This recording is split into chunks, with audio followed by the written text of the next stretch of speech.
Et puis le troisième point, c'est sur l'image. Il fallait que nous puissions rentrer ou développer la culture de l'image qui n'est pas la culture naturelle ou traditionnelle des agences de presse. Alors, de ce point de vue-là, on a quand même de beaux acquis, puisque depuis 20 ans, l'AFP en matière de photos s'est taillé une réputation très forte et exceptionnelle. Je pense que de ce point de vue-là, il est important que nous puissions aussi, au-delà de notre production, continuer à développer très fort ce qui est ce que j'ai évoqué, la fiabilité et la rapidité.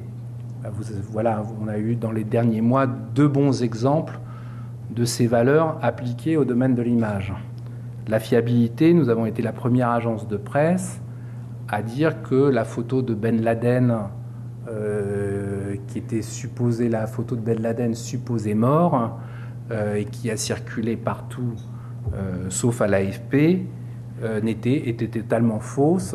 C'était un faux, que c'était une photo trafiquée. Et grâce à des outils dont nous disposons, nous avons pu expliquer tout de suite que cette photo, que vous avez tous en mémoire, était une photo fausse. Et donc voilà ce que peut apporter une agence de presse qui a la capacité d'offrir une information fiable, y compris sur le terrain de l'image et pas simplement du texte.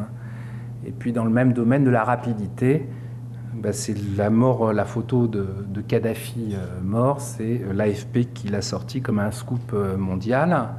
Donc voilà, appliqué à l'image, 2 principes forts d'une agence et qu'il convient de saluer.